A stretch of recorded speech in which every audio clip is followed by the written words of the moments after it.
तो hello friends, it's Waseem sir here और आज हम लोग सीखने वाले हैं OR subject, that is operation research subject है ना।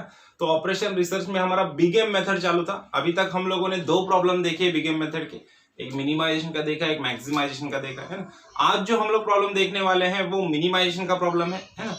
और ये प्रॉब्लम जो है वो मुंबई यूनिवर्सिटी के इंजीनियरिंग के सब्जेक्ट में ओआर में पूछा हुआ प्रॉब्लम है, मैकेनिकल में 10 मार्क के लिए है ना। 10 मार्क्स के लिए पूछा है मई 2019। देखो रिसेंट वाला पेपर है एकदम, मई 2019 में 10 मार्क्स के लिए पूछा हुआ प्रॉब्लम है ना। तो प्रॉब्लम का स्टेटमेंट जैसे आपको दिख रहा है बोर्ड पे, मैंने लिख के रखा है। क्या बोला है? Using big M method solve minimize z is equal to 3x plus 8y और सब्जेक्टेड टू इक्वेशन। देखो कंस्ट्रेंट 3 दिए हैं, x plus y is equal to 200, x is less than equal to 80 और y is greater than equal to 60 और x and y both are greater than equal to 0 है ना। अब यहाँ पे देखो, यहाँ पे x1 x2 की जगह x1 x2 दिया है क्या? नहीं दिया है ना। यहाँ पे क्या दिया है? यहाँ पे दिया है x और y दिया है ना। तो x और y के फॉर्म में हम लोग को दिया है। अब देखो इसके लिए मैंने यहाँ पे ऑलरेडी जो हमारे टेबल्स है, टेबल्स मैंने ऑलरेडी ड्रॉ करके रखे क्योंकि हमारा टाइम वेस्ट ना हो। तो चलो स्टार्ट करते हैं प्रॉब्लम। अब देखो सब में फर्स्ट क्या होगा सॉल्यूशन में, सब में फर्स्ट हम लोग को वापस से ये पूरा लिखना पड़ेगा सॉल्यूशन में। Minimise z is equal to ये z का इक्वेशन लिख दो, फिर सब्जेक्टेड टू ये इक्वेशन भी आपको लिख देना है। अब देखो जब भी इज इक्वल टू आता है ना, जब भी इज इक्वल टू आता है तो आपको क्या करना है, यहाँ पे कोई स्लैक वेरिएबल ऐड होगा क्या? नहीं होगा है ना। लेकिन बिगेम मेथड है तो यहाँ पे आर्टिफिशियल वेरिएबल ऐड हो जाएगा है ना। तो यहाँ पे क्या आ जाएगा? यहाँ पे आ जाएगा प्लस a1 है ना इज इक्वल टू 200 है ना। ये चेंज हो जाएगा इस इक्वेशन में। अब दूसरी वाली इक्वेशन देखो, x is less than equal to 80 है ना। अब देखो लेस देन इक्वल टू 80 मतलब जब भी लेस देन आता है तो लेस देन आता है तो हम लोग को क्या करना है, एज इट इज हमारे सिंपलेक्स मेथड जैसा क्या करना है, स्लैक वेरिएबल को ऐड करना है ना। तो स्लैक वेरिएबल को ऐड करना है तो क्या हो जाएगा यहाँ पे, x plus s1 is equal to 80। Okay, अब नेक्स्ट वाला देखो, y is greater than equal to 60 है। जब भी ग्रेटर देन वर्ड आएगा तो क्या करना है, स्लैक वेरिएबल या सरप्लस वेरिएबल को सब्सट्रैक्ट करना है और आर्टिफिशियल वेरिएबल को ऐड करना है ना। तो यहाँ पे माइनस, ये देखो s1 यहाँ पे यूज कर लिया तो यहाँ पे आएगा माइनस s2 है ना, प्लस यहाँ पे a1 यूज किया तो यहाँ पे क्या आएगा, a2 इज इक्वल टू 60 है ना। समझ में आया? तो इस तरह से हमारे इक्वेशंस यहाँ पे चेंज हो गए।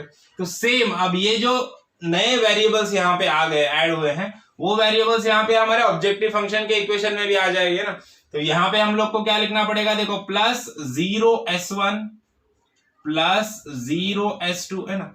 s1 s2 आ गया। ओके, अब क्या करना है, अब a1 a2 का कोएफिशिएंट क्या होता है, कैपिटल M होता है ना। अब कैपिटल M होता है, अब कैपिटल M माइनस में आएगा कि प्लस में आएगा? कौन सा प्रॉब्लम है? मिनिमाइजेशन का प्रॉब्लम है। तो क्या आएगा, प्लस आएगा है ना। तो क्या आ जाएगा, plus m into a1 plus m into a2। Okay, अगर ये मैक्सिमाइजेशन का प्रॉब्लम रहता तो यहाँ पे क्या आता था, minus m into a1 minus m into a2 आता था। ओके, क्लियर है? तो चलो अब और यहाँ पे क्या हो जाएगा, देखो x और y के साथ साथ क्या क्या आ गया, s1 आ गया, s2 आ गया, a1 भी आ गया, a2 भी आ गया, both are greater than equal to 0। तो यहाँ पे इक्वेशन का काम हमारा खत्म हो गया, इक्वेशन फॉर्म हो गए। ये इक्वेशन नंबर 1 है, ये इक्वेशन नंबर 2 और दिस इक्वेशन नंबर 3। अब जाते हैं फर्स्ट सिंपलेक्स टेबल पे। फर्स्ट सिंपलेक्स टेबल में सब में पहले क्या करेंगे, वेरिएबल्स। देखो बेसिक वेरिएबल्स के कॉलम में देखो कौन से वेरिएबल्स आए हमारे पास, x y s1 s2 a1 a2 इतने सारे वेरिएबल हैं।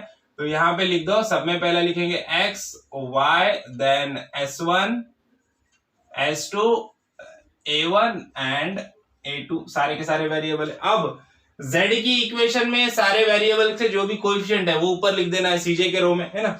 तो सब में पहले x का कोएफिशिएंट कितना है, 3 है, तो यहाँ पे आ जाएगा 3।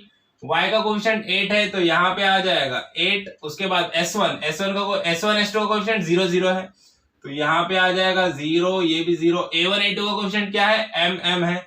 अब देखो कैपिटल M मतलब क्या रहता है, it is a biggest value है ना, सब में बड़ी जो वैल्यू रहेगी है ना। और यहाँ पे मिनिमाइजेशन है तो बिगेस्ट पॉजिटिव वैल्यू है ना।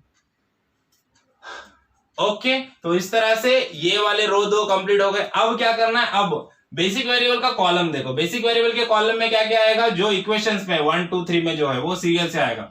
इक्वेशन नंबर 1 में क्या है, a1 है तो यहाँ पे आ जाएगा a1।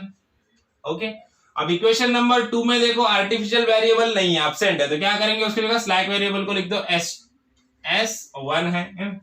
उसके बाद देखो इक्वेशन नंबर 3 में क्या है A2 है, तो यहाँ पे A2 लिख दो। ओके, अब सीबीआई के कॉलम में क्या लिखेंगे, ये A1, ये A1 का कोएफिशिएंट क्या है, यहाँ पे M है, तो यहाँ पे M आ जाएगा। S1, अब S1 का यहाँ पे कोएफिशिएंट क्या है, 0 है, तो यहाँ पे 0 आ जाएगा। ओके, A2 का कोएफिशिएंट क्या है, ये भी कैपिटल M है, तो यहाँ पे M आ जाएगा। ओके, इस तरह से ये वाले दो कॉलम हमारे कंप्लीट हो गए। अब देखो, अब ये A1 रो, S1 रो और A2 रो हम लोग कंप्लीट करेंगे इक्वेशन नंबर 1, 2 और 3 के हेल्प से, है ना। तो इनके सारे जो कोएफिशिएंट है वो वहां पे लिख देना है हम लोग को। देखो इक्वेशन नंबर 1 देखो, x, y और A1 है ना, तो x, y और A1, x का कोएफिशिएंट क्या है, 1 है, y का कोएफिशिएंट भी 1 है और A1 का कोएफिशिएंट भी 1 है। बाकी कोई है क्या, नहीं है, तो बाकी सबको 0 कर दो। S1 0, S2 0, A2 भी 0 और सॉल्यूशन मतलब इज इक्वल टू कितना है, 200, तो यहाँ पे लिख दो 200। ओके, उसी तरह से इक्वेशन नंबर 2 S1 रो के लिए इक्वेशन नंबर 2 को यूज करो, क्या है, x और S1 है ना, तो x के जगह पे 1 लिखो और S1 के जगह पे 1 लिखो, बाकी सारा 0 कर दो कि बाकी सारे एब्सेंट है ना। उसके बाद इज इक्वल टू क्या है, 80 है, तो यहाँ पे 80 आ जाएगा, राइट है। अब देखो अब क्या करना है, अब नेक्स्ट वाला रो A2 को ले ले थर्ड इक्वेशन। देखो यहाँ पे क्या है, y और y S2 A2 है ना। देखो y के जगह पे 1, S2 कैसा है, माइनस S2 है, माइनस S2 है, तो यहाँ पे माइनस S1 आ जाएगा, -1 आ जाएगा और A2 प्लस में है, तो यहाँ पे +1 आ जाएगा, है ना। इज इक्वल टू क्या है, 60 है, तो सॉल्यूशन में हमारा 60 आ गया, बाकी सारी जगहों पे 0 आ जाएगा क्योंकि ये कोएफिशिएंट यहाँ पे एब्सेंट्स है। ओके, इस तरह से हमारे तीनों रो कंप्लीट हो गए। अब ZJ का कैलकुलेशन करते हैं। ZJ के कैलकुलेशन के लिए वैसे तो फॉर्मूला है, लेकिन फॉर्मूला लगाने की जरूरत नहीं, डायरेक्टली हम लोग कैलकुलेट करेंगे। कैसे करेंगे, देखो मैं बताता हूं। सिंपल क्या करना है, m into 1 plus 0 into 1 plus m into 0। देखो ये 0 इंटू 1 भी 0 हो जाएगा, m इंटू 0 भी 0 हो जाएगा, बचा गया सिर्फ m इंटू 1। m इंटू 1 मतलब क्या आएगा, m आ जाएगा ना, तो यहाँ पे आ गया m हमारा, है ना। उसके बाद यहाँ के लिए कर देखो, m इंटू 1 m हो गया, 0 इंटू 0 0 हो गया, m इंटू 1 m हो गया, तो m प्लस m तो क्या हो गया, 2m। ओके, उसके बाद देखो m इंटू 0 0, 0 इंटू 1 भी 0, m इंटू 0 भी 0, तो बचा क्या, सिर्फ 0। ओके, अब देखो उसके बाद m इंटू 0 0 हो गया, 0 इंटू 0 ये भी 0 हो गया, m इंटू -1 क्या आ गया, -m। ओके, अब देखो m इंटू 1 m हो गया, 0 इंटू 0 भी 0, m इंटू 0 भी 0, तो सिर्फ बचा क्या, m बचा प्लस m। उसके बाद देखो m इंटू 0 0, 0 इंटू 0 ये भी 0, m इंटू 1 क्या आया, m आया, कैसा आ गया, पॉजिटिव m आ गया। ओके, फिर ZJ के लिए करते देखो, m इंटू 200 200m, 0 इंटू 80 0 हो गया, m इंटू 60 देखो 200 प्लस 60 क्या होगा, 260, तो आंसर क्या आ गया, 260m। ओके, अब CJ माइनस ZJ की वैल्यू निकालना, सेम जैसे लिखा है, CJ के रो में जितने वैल्यू है उसको ZJ के रो से क्या करना है, सब्सट्रैक्ट करना है। जैसे कि पहला वैल्यू क्या आएगा, 3 माइनस m, तो यहाँ पे लिख दो 3 माइनस m। ओके, अब देखो 2m है यहाँ पे और यहाँ पे क्या है, 8 है, तो 8 माइनस 2m, तो यहाँ पे क्या आ जाएगा, यहाँ पे आ जाएगा 8 माइनस 2m। ओके, उसके बाद देखो 0 माइनस 0 ये तो 0 हो गया। उसके बाद देखो यहाँ पे 0 माइनस माइनस m, देखो 0 माइनस माइनस m क्या हो जाएगा, प्लस m। ओके, अब m minus m 0, m minus m 0। Okay, इस तरह से हमारा CJ माइनस ZJ रो भी कंप्लीट हो गया। अब क्या करना है, अब हम लोग को ऑप्टिमैलिटी कंडीशन चेक करना है। देखो मिनिमाइजेशन का प्रॉब्लम है, ऑप्टिमैलिटी कंडीशन क्या है कि CJ minus ZJ row should be greater than equal to 0, मतलब 0 से ज्यादा होनी चाहिए। CJ माइनस ZJ रो कैसी होनी चाहिए, 0 से ग्रेटर वैल्यू होनी चाहिए, मतलब 0 या पॉजिटिव वैल्यू होनी चाहिए, कोई भी नेगेटिव वैल्यू होनी चाहिए कि CJ माइनस ZJ रो में नहीं होनी चाहिए, है ना। तो अब हम लोग चेक करते, देखो CJ माइनस ZJ रो में नेगेटिव वैल्यू कोई दिख रही है क्या, इधर से देखते, ये 0 0 है, ये प्लस m है, ये 0 है। अब यहाँ पे देखो, यहाँ पे -2m है और यहाँ पे -m है ना। तो देखो जब भी m आता है ना ऐसे प्रॉब्लम में, तो अपने को वैल्यू कौन सा बड़ा है छोटा है ये समझने में दिक्कत होती है। तो क्या करना है, सिंपल में बताता हूं, m मतलब सब में बड़ी वैल्यू है ना। तो यहाँ पे देखना है, यहाँ पे -m है, अब यहाँ पे 3 रहने दो, 100 रहने दो, 200 कुछ भी रहने दो, है ना। लेकिन m बड़ा वैल्यू है तो इसका जो कोएफिशिएंट माइनस है, तो मतलब ये दोनों का आंसर मिला के माइनस ही आएगा, है ना। उसी तरह से यहाँ पे भी माइनस m है, इसका भी जो आंसर आएगा वो माइनस में आएगा, है ना। लेकिन यहाँ पे माइनस m है और यहाँ पे माइनस 2m है, मतलब इससे ये वैल्यू डबल हो गई, है ना। तो इसका मतलब क्या हुआ, मैक्सिमम नेगेटिव वैल्यू कौन सी हो गई, ये वाली हो गई ना।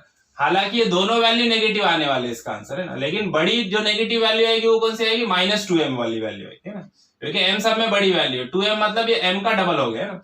तो मतलब ये वैल्यू मैक्सिमम नेगेटिव वैल्यू रहेगी, है ना। तो अब अपने को समझ में आया कि यहाँ पे दो नेगेटिव वैल्यू है, दो नेगेटिव वैल्यू मतलब ऑप्टिमैलिटी का कंडीशन रीच नहीं हुआ है, नेक्स्ट इटरेशन को जाना पड़ेगा, उसके लिए की कॉलम और की रो फाइंड आउट करना पड़ेगा। सब में पहले की कॉलम फाइंड आउट करेंगे। क्या है कंडीशन की कॉलम के लिए, की कॉलम के लिए कंडीशन है कि जो भी Cj माइनस Zj रो है हमारा, है ना, इसमें जो मैक्सिमम नेगेटिव वैल्यू रहेगी, मोस्ट नेगेटिव वैल्यू, है ना, सब में बड़ी नेगेटिव वैल्यू कौन सी वाली है, ये वाली है ना, ये वाली है सब में बड़ी नेगेटिव वैल्यू, है ना।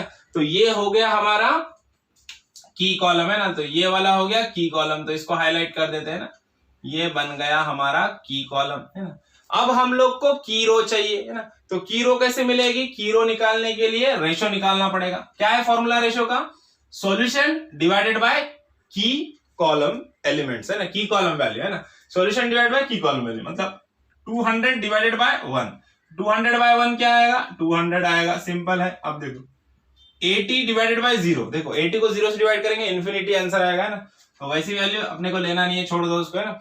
उसके बाद देखो 60 डिवाइड बाय 1 आंसर क्या आएगा, 60, है ना। अब रेशो में क्या देखना है हम लोग को, रेशो में देखो मिनिमाइजेशन का प्रॉब्लम रहने दो, मैक्सिमाइजेशन का प्रॉब्लम रहने दो, है ना।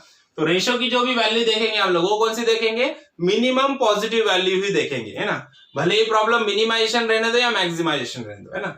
रेशो की वैल्यू कौन सी देखेंगे हम लोग, मिनिमम पॉजिटिव वैल्यू देखेंगे। ओके, तो देखो यहाँ पे मिनिमम पॉजिटिव वैल्यू कौन सी है, ये 200 है, 60, तो 60 is a minimum positive value, तो ये बन गया हमारा की रो, है ना। तो ये मिल गया हम लोग को की रो। देखो की कॉलम की रो यहाँ पे इंटरसेक्ट कर रहे हैं, तो ये बन गया हमारा की एलिमेंट, है ना। और इसी के साथ हम लोग को इंटरिंग वेरिएबल और लीविंग वेरिएबल भी मिल गए, है ना। अब देखो लीविंग वेरिएबल कौन सा है, a2 is a leaving variable, है ना, और y is a interesting variable. Okay, तो चलो अब नेक्स्ट इटरेशन पे जाते हैं। नेक्स्ट इटरेशन पे यहाँ पे सारे के सारे वैल्यू हम लोग लिख देंगे। सब में पहले देखो यहाँ पे क्या है, x y s1 s2, है ना। देन ये कौन सा लीविंग वेरिएबल क्या है, a2 है, तो a2 को यहां से भी लीव कर देना। अब यहाँ पे सिर्फ a1 आएगा, है ना, a2 आएगा क्या, a2 आएगा ही नहीं, a2 को लिखने की जरूरत ही नहीं है, उसको लीव कर दो। ओके, आर्टिफिशियल वेरिएबल को हटा दे जाने का। ओके, अब देखो अब यहाँ पे सारे कोएफिशिएंट लिख दो ये लोग के, ना, ये 3 था, ये 8 है, ये 0 0 और a1 का m, a2 तो आएगा ही। ओके, अब यहाँ पे ये वाले वैल्यूज लिख दो। यहाँ पे a1 है, a1 का कोएफिशिएंट m है, यहाँ पे 0, इसका कोएफिशिएंट s1 है। अब a2 यहां से हट गया, a2 की जगह पे क्या आएगा, y आएगा, है ना, तो a2 की जगह पे आ गया y का कोएफिशिएंट क्या है, y का कोएफिशिएंट है 8, तो यहाँ पे आ गया 8। ओके, अब क्या करना है हम लोग को, अब ये पूरा टेबल, सारा का सारा टेबल अपने को कंप्लीट करना है। कैसे कंप्लीट करेंगे, सब में पहला कौन सा कंप्लीट होगा, न्यू रो, है ना। न्यू रो मतलब जो की एलिमेंट वाली रो है, की एलिमेंट पे कौन सी रो, y आ गया नया वाला, है ना, तो ये है हमारा न्यू रो, है ना। इट इज वेरी इंपॉर्टेंट, ये फॉर्मूले में आगे काम आएगा, ये न्यू रो है। अब ये न्यू रो सब में पहले कंप्लीट होगी, है ना। अब न्यू रो के लिए क्या फॉर्मूला है, न्यू रो के लिए फॉर्मूला बहुत सिंपल है, कुछ नहीं, जो भी ओल्ड वैल्यूज है इनको की एलिमेंट से डिवाइड करते जाने का। जैसे कि 0 divide by 1, 1 divide by 1, 0 divide by 1, -1 by 1, 0 by 1 और 1 बाय 1, 60 बाय 1, ऐसे, है ना। अब यहाँ पे कमाल की बात यह है कि की एलिमेंट 1 आया है ना। तो अब कोई भी वैल्यू को अगर हम लोग 1 से डिवाइड करते हैं तो उसका आंसर क्या आएगा, उसका आंसर वही वैल्यू आएगी, है ना। तो इसलिए ये जितने सारे वैल्यू है वो एज इट इज यहाँ पे आ जाएंगे, है ना, क्योंकि चेंज नहीं होगा, 1 से डिवाइड करेंगे तो आंसर वही आएगा, है ना। तो चलो करते हैं, देखते हैं हम लोग। सबसे पहले इसको रफ कर देते हैं, इधर वाला पोर्शन। देखो न्यूरो के लिए सिंपल, सब में पहला क्या आएगा, 0, देखो ये 0 डिवाइड बाय 1, है ना, 0 डिवाइड बाय 1 आंसर क्या आ गया, 0। उसके बाद देखो 1 डिवाइड बाय 1 आंसर आ गया 1, 0 डिवाइड बाय 1 आंसर आ गया 0, -1 बाय 1 आंसर आ गया -1, 0 डिवाइड बाय 1 आंसर आ गया 0, A2 तो हमको लेना ही नहीं है, 60 डिवाइड बाय 1, आंसर आ गया 60। ओके, कैलकुलेशन खत्म। अब कौन सा वाला बता, A1 और S1 रो बचा है ना, तो सब में पहले हम लोग क्या करेंगे, A1 रो का कैलकुलेशन करेंगे। यहां पे लिख दो A1 रो कैलकुलेशंस, A1 रो का कैलकुलेशन करेंगे। देखो अब इसके लिए A1 और S1 रो के लिए क्या रहेगा फॉर्मूला, सेम फॉर्मूला रहेगा जो प्रीवियसली हम लोगों ने यूज किया। क्या होता है, न्यू वैल्यू है ना, जो भी न्यू वैल्यू आएंगी इज इक्वल टू क्या रहेगा, ओल्ड वैल्यू माइनस ब्रैकेट में आएगा करस्पॉन्डिंग की कॉलम वैल्यू है ना, इनटू न्यू रो वैल्यू। अब न्यू रो वैल्यू मतलब ये सारे वैल्यू है ना, ये वैल्यू न्यू रो रहेगी। ओके, और करस्पॉन्डिंग की कॉलम का वैल्यू मतलब जैसे A1 के लिए कैलकुलेट कर रहे तो A1 में की कॉलम में कौन सा वैल्यू है, 1 है। अगर S1 के लिए कैलकुलेट करेंगे तो S1 के लिए की कॉलम का वैल्यू 0 है ना, तो ये दो वैल्यू होंगे है ना। अब देखो कैलकुलेट करके देखते हैं। सब में पहले x1 के वैल्यू के लिए कैलकुलेट करते हैं, ये वाली वैल्यू A1 रो x1 की वैल्यू, यहाँ की वैल्यू के लिए ओल्ड वैल्यू क्या है, 1 है, माइनस करस्पॉन्डिंग की कॉलम का वैल्यू 1 है, इनटू अब देखो यहाँ पे न्यू रो में वैल्यू क्या है, 0 है ना, तो देखो आंसर क्या बनेगा, 1 बनेगा ये है ना, तो यहाँ पे आ गया 1। अब वैसे ही y के लिए कैलकुलेट करते हैं। देखो y के लिए यहाँ पे वैल्यू ऑलरेडी 1 है ना, ये 0 आएगा, 1 है, माइनस की कॉलम का वैल्यू भी 1 है, इनटू देखो यहाँ पे भी न्यू रो में वैल्यू 1 है, तो 1 माइनस 1 क्या आया, 0। अब यहाँ पे नेक्स्ट वैल्यू S1 की वैल्यू क्या है, 0 है, तो देखो 0 माइनस करस्पॉन्डिंग की कॉलम का वैल्यू 1 इनटू देखो अब यहाँ पे न्यू रो में वैल्यू क्या है, 0 है, तो ये 0 माइनस 0 0 हो गया, आंसर क्या आया, 0, तो यहाँ पे आ गया 0। अब S2 के लिए कैलकुलेट करते हैं। S2 का देखो ओल्ड वैल्यू, A1 रो में S2 का वैल्यू क्या है, 0 है, माइनस करस्पॉन्डिंग की कॉलम का वैल्यू 1 इनटू अभी देखो न्यू रो में वैल्यू क्या है, -1 है, देखो ये माइनस प्लस हो जाएगा, तो आंसर क्या आएगा, +1, तो यहाँ पे आ गया +1। अब A1 के लिए कैलकुलेट करते हैं।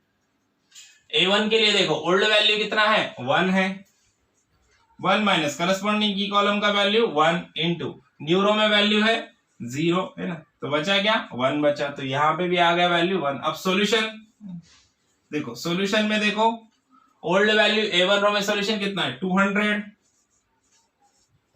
माइनस करस्पॉन्डिंग की column value 1 into new row में वैल्यू कितना आया, 60, तो देखो क्या हो जाएगा, 200 माइनस 60, तो क्या आ जाएगा आंसर, 140 है ना, तो यहाँ पे आंसर आ गया हमारा 140।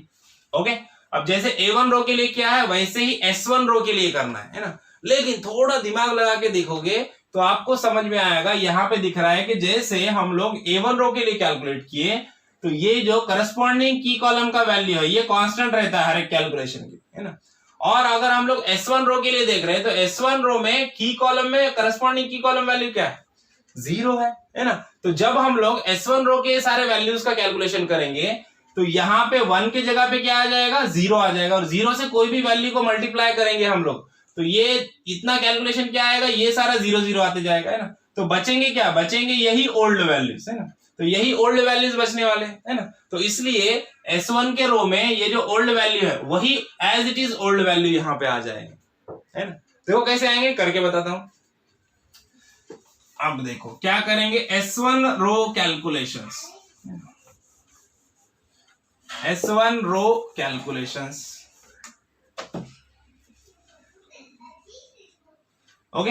अब S1 रो के लिए कैलकुलेट कर रहे हैं, ओल्ड वैल्यू क्या है, 1 है, माइनस करस्पॉन्डिंग की कॉलम का वैल्यू इसका 0 है, इनटू अब न्यू रो में वैल्यू क्या है, ये 0, देखो न्यू रो यही रहेंगे। अब न्यू रो बोले तो वापस नई वाली जो रो बनी उसके वैल्यू नहीं लेना है, न्यू रो एक ही रहती है, एक इटरेशन में एक टेबल में एक ही न्यू रो रहेंगे, यही न्यू रो रहेगी, यही वैल्यू। ओके, तो ये वैल्यू है 0, तो देखो ये 0 से मल्टीप्लाई किया, ये सारा हो गया 0, तो बचा क्या 1, जो ओल्ड वैल्यू थी वही आंसर आ गया। यहाँ पे भी देखो 0 है तो यहाँ पे भी क्या आएगा, 0 ही आएगा। देखो करके बताता हूं, 0 माइनस ये 0, है ना, करस्पॉन्डिंग की कॉलम का वैल्यू ये 0, है ना, इसको मल्टीप्लाई करो किसी भी चीज से, क्या आएगा आंसर, 0 ही आएगा। तो ये आ गया आंसर 0। अब ये देखो S2 के लिए क्या, Y के लिए कैलकुलेट किया हम लोगों ने, सॉरी Y के लिए कैलकुलेट किया हम लोगों ने। अब S1 के लिए कैलकुलेट करते हैं। यहां पे मैंने क्या लिखा, कि बराबर लिखा ना, हाँ 0। ओके, अब देखो S1 के लिए कैलकुलेट करते हैं। S1 का देखो वैल्यू क्या है, 1 है। 1 माइनस करस्पॉन्डिंग की कॉलम का वैल्यू 0 इनटू न्यू रो में वैल्यू भी क्या है, 0 है, तो आंसर क्या आएगा 0।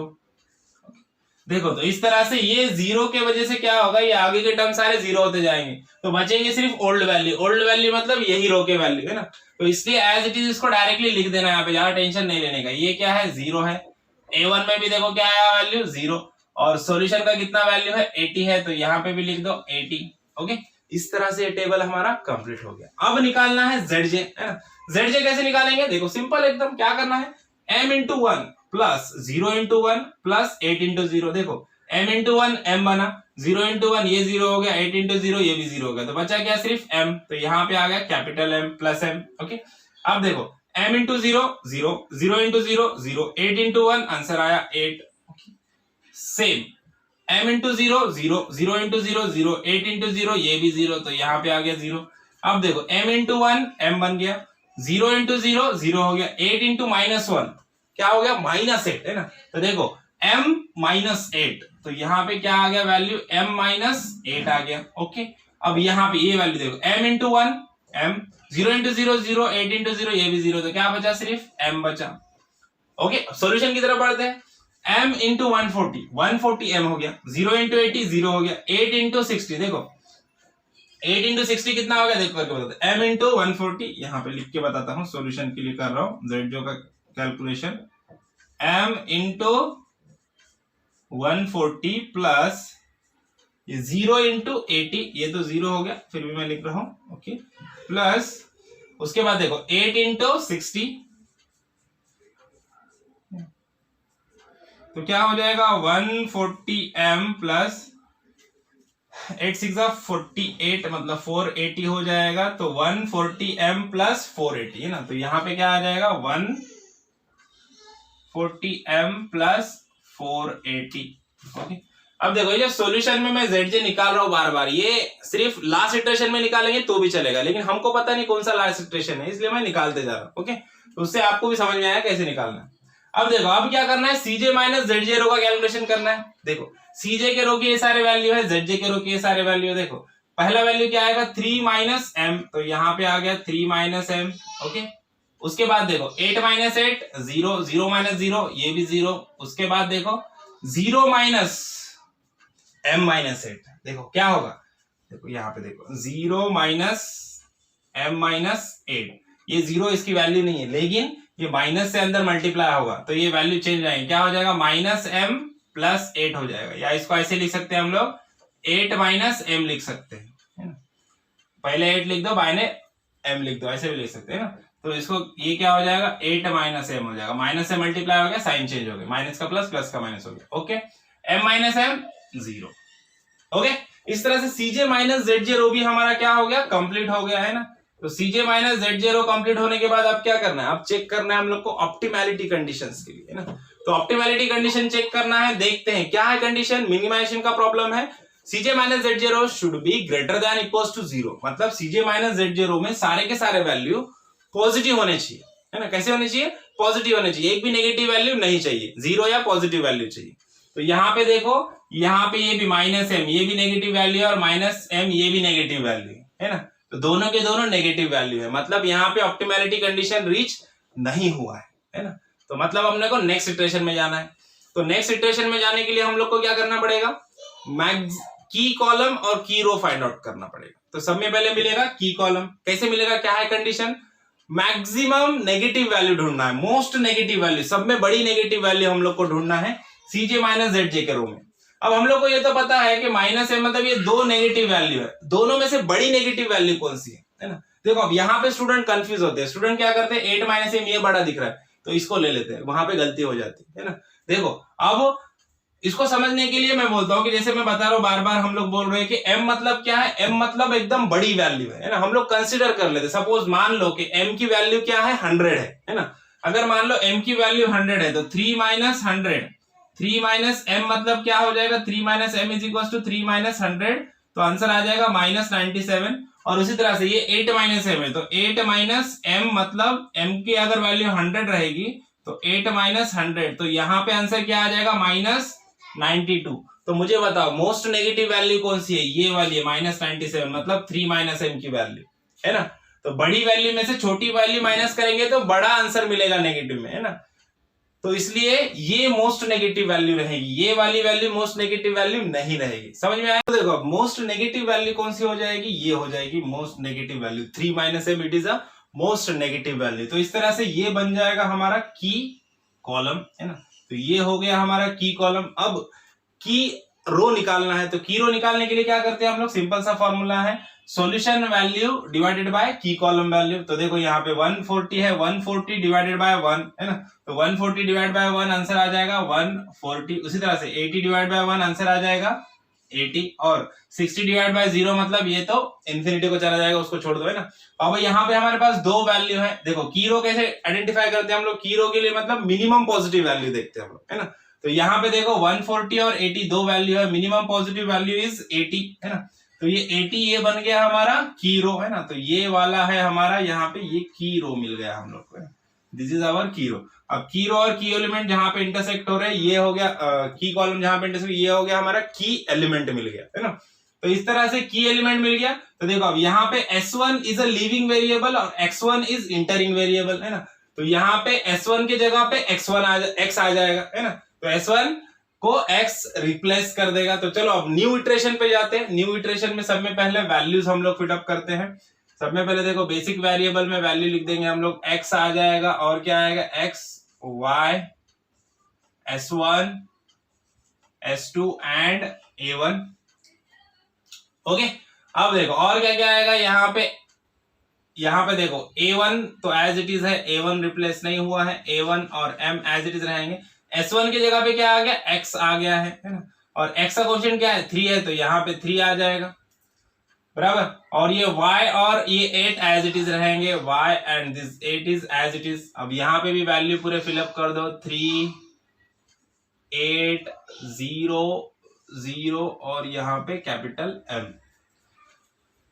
ओके, तो अब देखो अब हमने को क्या करना है, अब अपने को नेक्स्ट जो है सब में पहली जो वैल्यू हमारी फिलअप होगी, पहला जो हमारा टेबल फिलअप होगा वो कौन सा होगा, न्यू रो वाला टेबल होगा। तो न्यू वैल्यू कौन सी आई है, यहाँ पे S1 की जगह पे X1 आया है ना। तो ये वाला हो गया हमारा न्यू रो, है ना। तो अब देखो न्यू रो के वैल्यू सब में पहले हम लोग को मिल जाएंगे। क्या होता है न्यू रो के लिए फॉर्मूला, सिंपल सा फॉर्मूला होता है। क्या होता है, ओल्ड वैल्यू डिवाइड बाय की एलिमेंट, है ना। और यहाँ पे देखो की एलिमेंट इज 1, है ना। तो की एलिमेंट 1 होने की वजह से सारे वैल्यू को हम लोग 1 से डिवाइड करेंगे तो आंसर क्या आएगा, आंसर वही आएगा, है ना। तो इसलिए देखो 1 डिवाइडेड बाय 1 आंसर आ गया यहाँ पे 1। उसके बाद देखो 0 डिवाइड बाय 1 आंसर आ गया 0, ये भी 0 डिवाइड बाय 1 0, 0 डिवाइड बाय 1 0, ये 0 डिवाइड बाय 1 0, और सॉल्यूशन कितना 80, 80 डिवाइडेड बाय 1, यहाँ पे भी आंसर आ गया 80। ओके, तो इस तरह से ये रो कंप्लीट हो गई। अब क्या करना है, अब हम लोग को x1 और a1 और y रो, ये दो रो को कंप्लीट करना है। तो a1 और y रो के लिए क्या फॉर्मूला रहेगा, देखो वही फॉर्मूला हमारा क्या होता है, new value is equal to old value minus bracket में करस्पॉन्डिंग की column value into new row value, है ना। Into corresponding new row value. तो चलो अब सब में पहले a1 रो का कैलकुलेशन करते हैं। A1 रो कैलकुलेशंस यहाँ पे लिख दो। ओके, अब A1 रो के लिए देखो सब में पहले x के लिए कैलकुलेट करते हैं। तो x के लिए देखो ओल्ड वैल्यू कितना है, A1 रो में यहाँ पे ओल्ड वैल्यू पहला वैल्यू क्या है 1 है ना, माइनस करस्पॉन्डिंग की कॉलम का वैल्यू, वही करस्पॉन्डिंग की कॉलम का वैल्यू वो भी 1 है, इनटू न्यू रो में वैल्यू भी 1 है, तो 1 - 1 आ गया आंसर 0। तो यहाँ पे पहला वैल्यू मिल गया 0। उसके बाद देखो सेकंड वैल्यू क्या है, सेकंड वैल्यू है 0, y के लिए कर रहे हैं हम लोग कैलकुलेशन, 0 माइनस करस्पॉन्डिंग की कॉलम का वैल्यू 1 इनटू न्यू रो का वैल्यू, देखो न्यू रो में वैल्यू भी 0 है, तो ये हो जाएगा आंसर 0। तो यहाँ पे आ गया 0। ओके, 0 - 0 0। अब उसके बाद देखो S1 के लिए कैलकुलेट करेंगे। S1 के लिए देखो ओल्ड वैल्यू, S1 का ओल्ड वैल्यू क्या है 0 है, माइनस करस्पॉन्डिंग की कॉलम का वैल्यू 1, न्यू रो में वैल्यू भी 0, तो 0 - 0 आंसर आ गया 0। तो यहाँ पे ये बन गया 0। उसके बाद देखो अब S2 है ना, ये S2 है। ओके, तो S2 के लिए कैलकुलेट करते हैं। देखो S2, अब देखो S2 के लिए ओल्ड वैल्यू कितना है, S2 A1 रो में S2 कितना है 1 है, माइनस करस्पॉन्डिंग की कॉलम का वैल्यू 1 इनटू न्यू रो में वैल्यू क्या है 0 है। देखो तो आंसर क्या आएगा, ये 1 आ जाएगा, स्टार्टिंग का 1 बच गया। ओके, तो यहाँ पे आ गया 1। अब लास्ट में बचा A1। A1 के लिए देखो ओल्ड वैल्यू कितना है, 1 है। 1 माइनस करस्पॉन्डिंग की कॉलम का वैल्यू 1 इंटू न्यूरो का वैल्यू 0, तो आंसर आ गया 1। अब सॉल्यूशन के लिए करते हैं। सॉल्यूशन का देखो ओल्ड वैल्यू यहाँ पे कितना है, 140 है। तो 140 माइनस करस्पॉन्डिंग की कॉलम का वैल्यू 1, न्यूरो में वैल्यू कितना है सॉल्यूशन का, 80 है। तो देखो 140 माइनस 80 तो कितना बच जाएगा, 60 है ना, 60 प्लस 60 आ गया आंसर, तो यहाँ पे आ गया 60। ओके, अब आप देखो अब क्या करना है अपने को, वाई रो के लिए कैलकुलेशन करना है। तो चलो वाई रो के लिए कैलकुलेशन करते हैं। सेम फार्मूला ऐसे ही करना है।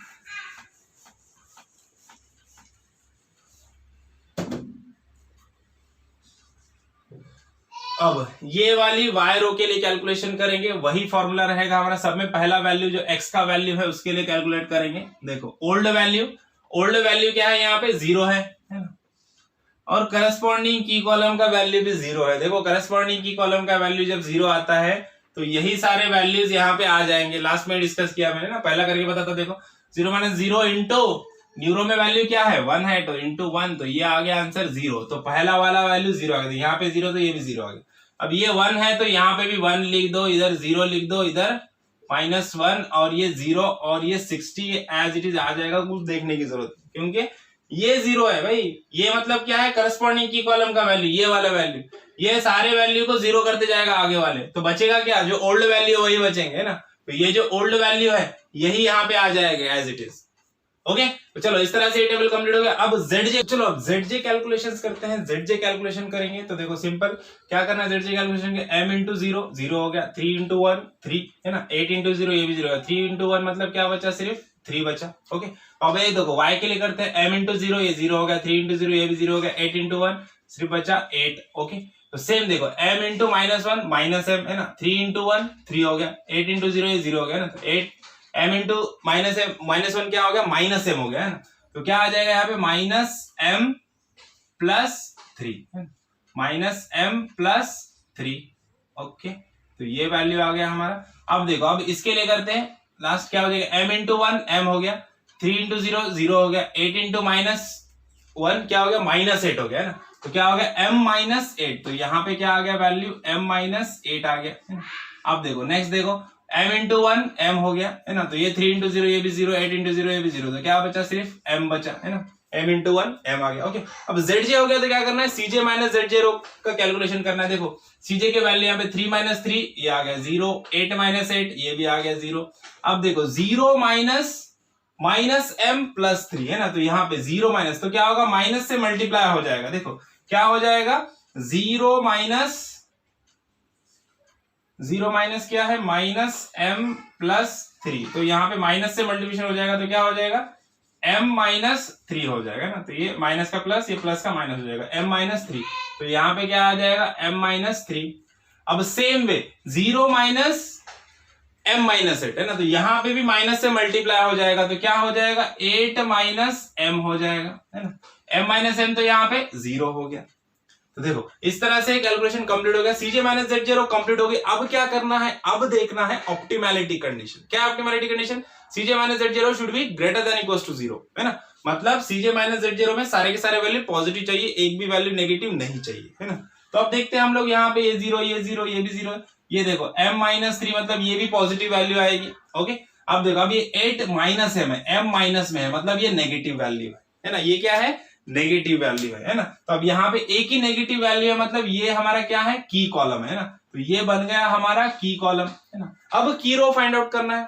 की रो कैसे फाइंड आउट करते हैं, सॉल्यूशन निकालो है ना। तो सॉल्यूशन के लिए क्या है formula, simple, solution column divide by की वैल्यू है ना, की कॉलम वैल्यू। देखो 60 डिवाइड बाय 1 आंसर आ गया 60, 80 बाय 0 यहाँ आएगा 60 डिवाइड बाय -1 -60 आ गया आंसर है ना। तो प्लस में एक ही वैल्यू है, ये 60 वैल्यू है ना, तो मिनिमम पॉजिटिव वैल्यू वही बन गई ना। तो इसलिए हमारा की रो क्या हो जाएगा, ये वाला हो जाएगा हमारा की रो है ना। तो ये मिल गया हम लोग को की रो, और ये मिल गया की एलिमेंट है ना। तो अब की एलिमेंट मिल गया, S2 जो है वो हमारा इंटरिंग वेरिएबल है, और A1 क्या है हमारा लीविंग वेरिएबल है ना। तो चलो अब जाते हैं नेक्स्ट इटरेशन की। अब देखो नेक्स्ट इटरेशन में क्या होगा, नेक्स्ट इटरेशन में यहाँ पे S2 इंटर हो जाएगा और ये A1 लीव कर जा रहा है ना, तो A1 की जगह पे क्या आ जाएगा, S2 आ जाएगा। तो A1 की जगह पे सब में पहले S2 लिख दूंगा और M के जगह पे क्या आ जाएगा, यहाँ पे 0 आ गया कोएफिशिएंट। ओके, अब सारे के सारे बेसिक वेरिएबल पहले लिख दो। बेसिक वेरिएबल क्या कहते हैं, बेसिक वेरिएबल के कॉलम में वैल्यूज पुटअप कर देते हैं। x हो गया, y हो गया, S1 एंड S2। A1 अब यहाँ पे नहीं आएगा कि A1 is a leaving variable, ये लीव कर चुका है, तो वहां पे भी लिखने की जरूरत नहीं है। अब उसके बाद देखो क्या है, x है और यहाँ पे y है। x का कोएफिशिएंट 3 और इसका कोएफिशिएंट 8 एज इट इज रहेगा। यहाँ पे भी कोएफिशिएंट लिख दो 3, 8, 0 एंड 0। ओके, अब देखो अब हम लोग पढ़ते हैं कैलकुलेशंस की तरफ। तो सब में पहले कौन सा वाला टेबल कंप्लीट होगा, हमारा न्यूरो है ना। न्यूरो कौन सी है, जो इंटरिंग वेरिएबल था हमारा S2 is a interesting variable, तो ये वाली है हमारी यहाँ पे न्यूरो है ना। यहां से इसको हटा दो, ये है हमारा न्यूरो। अभी न्यूरो के वैल्यू कैसे मिलेंगे हम लोग को, ओल्ड वैल्यू डिवाइड बाय की एलिमेंट। अब की एलिमेंट अगेन 1 है, तो ये सारे वैल्यू को 1 से डिवाइड करेंगे तो आंसर वही आएगा। तो एज इट इज वैल्यू यहाँ पे पुटअप कर दो है ना। क्या क्या आएगा, सब में पहला 0, 0, -1 और ये 1 और सॉल्यूशन में कितना है 60। A1 तो है नहीं। ओके, अब नेक्स्ट देखो x और y रो का कैलकुलेशन करना है हम लोग को। सब में पहले क्या करेंगे, सब में पहले x रो का कैलकुलेशन करेंगे हम लोग।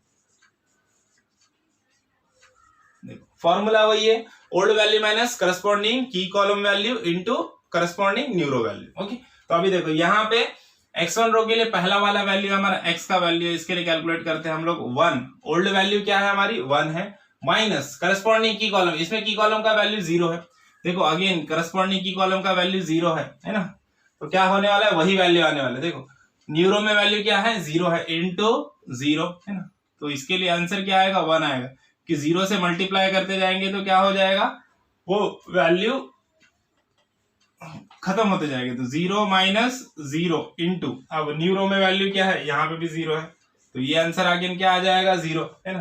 देखो अब ये न्यूरो के जो वैल्यू है, करस्पॉन्डिंग की कॉलम वैल्यू 0 है, तो 0 के वजह से सारे आगे के वैल्यू 0 हो जाएंगे, तो बचेगा क्या, सिर्फ ओल्ड वैल्यू। तो ओल्ड वैल्यू यहाँ पे भी एज इट इज आएगा। देखो तो कुछ करने की जरूरत नहीं, ये ओल्ड वैल्यू यहाँ पे लिख दो 1, 0, 1, ये 0। ओके, और यहाँ पे क्या है 80 है, वो एज इट इज आ जाएगा, क्योंकि करस्पॉन्डिंग की कॉलम का वैल्यू 0 है। उससे क्या होगा, आगे का टर्म 0 होते जाएगा, ये आगे कैलकुलेशन बचेगा सिर्फ ये ओल्ड वैल्यू। ओके, अब क्या बचा, अब बचा हमारा y रो का कैलकुलेशन। y रो में देखो y के रो का कैलकुलेशंस करेंगे हम लोग, सेम फॉर्मूला।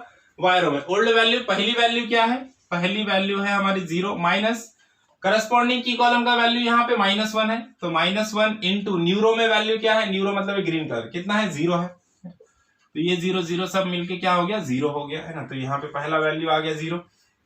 अब नेक्स्ट वैल्यू देखते हैं y के लिए। नेक्स्ट वाला वैल्यू कहाँ पे है, देखो y रो में ये वाला वैल्यू 1। ओके, माइनस करस्पॉन्डिंग की कॉलम का वैल्यू -1। अब देखो यहाँ पे न्यूरो में वैल्यू क्या है, अगेन 0 है, तो ये सारा टर्म 0 हो गया, बचा क्या 1। तो यहाँ पे देखो वैल्यू आ गया 1। अब नेक्स्ट देखो हम लोग S1 के लिए कैलकुलेट करते हैं। S1 के लिए देखो ओल्ड वैल्यू y रो में S1 क्या है 0 है, 0 माइनस करस्पॉन्डिंग की कॉलम का वैल्यू -1 इनटू न्यूरो का वैल्यू अगेन -1। तो ये माइनस माइनस प्लस हो गया, लेकिन ये माइनस बाहर वाला है, तो इसके लिए -1 आएगा आंसर। तो आंसर आ गया -1, तो यहाँ पे आ गया हमारा -1। अब S2 के लिए कैलकुलेट करते हैं। देखो y रो में S2 क्या है वैल्यू -1, तो ये तो 0 आएगा, -1 माइनस -1 इनटू यहाँ पे रहेगा 1। ओके, तो ये आ गया माइनस माइनस प्लस हो गया, प्लस -1 + 1 0। ओके, तो यहाँ पे आ गया ये 0।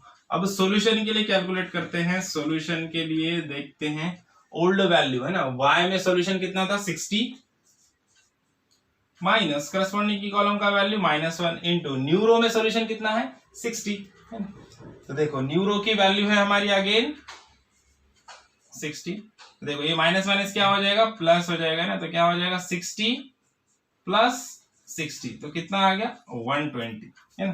तो ये आ गया वैल्यू हमारा 120, तो यहाँ पे आ गया हमारा 120 है ना। अब देखो 120 आ गया, अब क्या करना है, अब ZJ रो, तो अब ZJ रो और CJ - ZJ इसको कैलकुलेट करना है। देखो अब ZJ रो के लिए कैसे कैलकुलेट करेंगे, एकदम सिंपल है, कुछ नहीं। देखो 0 × 0 0 हो गया, 3 × 1 3, 8 × 0 0, तो यहाँ पे बच गया 3। ओके, अब देखो 0 इंटू 0 0, 3 इंटू 0 भी 0, 8 इंटू 1 8 आ गया, 0 इंटू -1 0, 3 इंटू 1 3 हो गया, अब 8 इंटू -1 -8 हो गया। देखो तो 3 - 8 है ना, 3 - 8 क्या आएगा, -5 आ जाएगा, यहाँ पे -5 आ जाएगा। अब देखो नेक्स्ट क्या है, 0 इंटू 1 0, 3 इंटू 0 0, 8 इंटू 0 ये भी 0, तो ये सारा 0 हो गया है ना। अब देखो 0 इंटू 60 0 हो गया, 3 इंटू 80 है ना, और 8 इंटू 120 है ना, तो इसका आंसर कितना आ जाएगा, इसका आंसर आ जाएगा 1200 है ना, करके देख लो 1200 आएगा। ओके, अब CJ माइनस Z0 को कंप्लीट करना है, सिंपल है। देखो 3 - 3 0, 8 - 8 0, 0 माइनस -5 तो हो जाएगा +5, 0 - 0 ये भी 0 है ना। देखो CJ माइनस Z0 में सारे के सारे वैल्यू 0 या पॉजिटिव वैल्यू है, मतलब ग्रेटर देन इक्वल्स टू 0 है CJ माइनस Z0, मतलब ऑप्टिमैलिटी कंडीशन हमारा फाइनली रीच कर चुका है ना। समझ में आया? तो देखो अब क्या करना है, अब अपने को वैल्यूज चेक करना है, वैल्यू सारे इक्वेशन में डाल के चेक करना है। देखो सॉल्यूशन जो मिले हम लोग को उसको इक्वेशन में डाल के प्रूफ करना है। तो चलो क्या क्या मिला हम लोग को x और y दोनों मिल गए, x की वैल्यू 80 और y की वैल्यू 120। देखो x की वैल्यू 80 मिल गई है और y की वैल्यू मिल गई है 120 और z का वैल्यू 1200 होना चाहिए। ओके, तो z का इक्वेशन देखते हैं। z का इक्वेशन क्या था, z का इक्वेशन था 3x + 8y। ओके, अब यहां पे वैल्यू पुटअप कर दो, 3 into x is 80 plus 8 into y is 120 है ना। अब इसको कैलकुलेट करेंगे तो आंसर आ जाएगा 1200 which is the value of z है ना। तो इसका मतलब हमारा कैलकुलेशन सही है।